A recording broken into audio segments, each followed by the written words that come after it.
organization that I work with daily with community organizing is the Community Environmental Legal Defense Fund.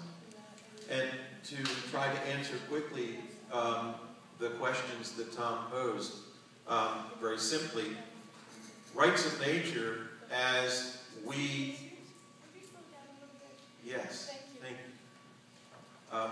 Rights of nature as we define it in the community laws that we are invited to write for the communities that contact us.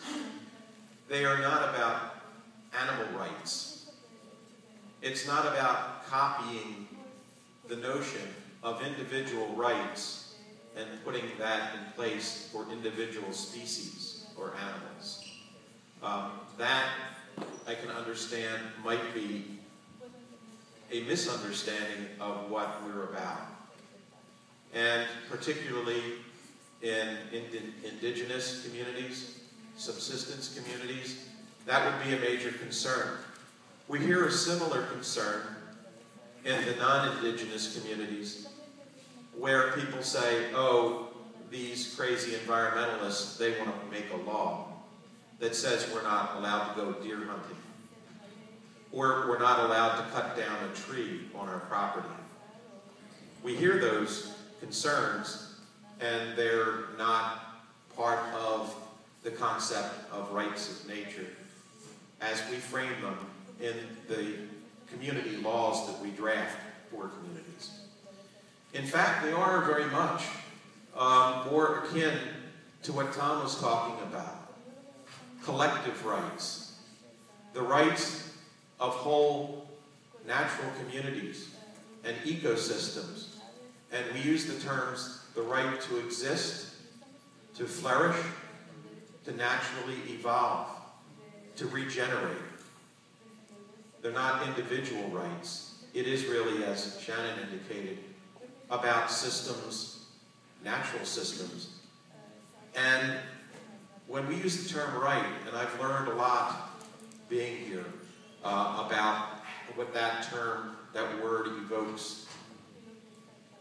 And when I think about it, frankly, when I think about it, it's really more in terms of our responsibility to those natural systems, to those natural communities and ecosystems, so that laws of the United States today are illegitimate because they treat nature, natural communities and processes as though they can be property, as though they can be owned, and that the so-called property rights of the owner empowers that one person or that one corporation with the authority to destroy those ecosystems or those rights.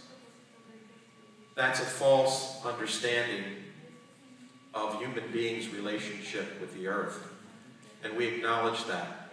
And quite frankly, if I have the opportunity, I won't go too much longer here to answer this question, but we need to understand when we talk about community rights and the work that Shannon, myself, and our colleagues do, we call it community rights organizing because what we're doing, and we're putting the rights of nature in the context of that kind of organizing. It is one of the elements.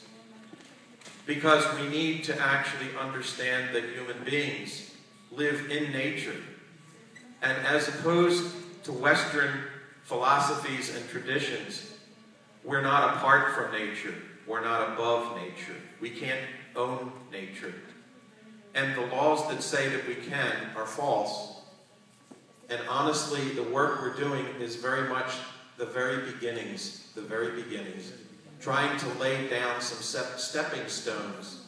We understand that getting one community here and there to adopt local laws that say, here are community rights, the right for people to have clean air, clean water, and a healthy environment.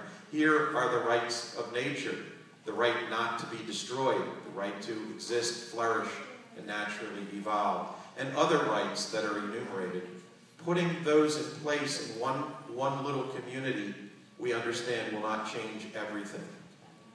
It needs to happen in many places, and we see this as community directed by peoples, with that S on the end, the people in a place, taking responsibility for protecting the people and the place where they live, using at the moment the tool that seems to carry some weight, and that is law.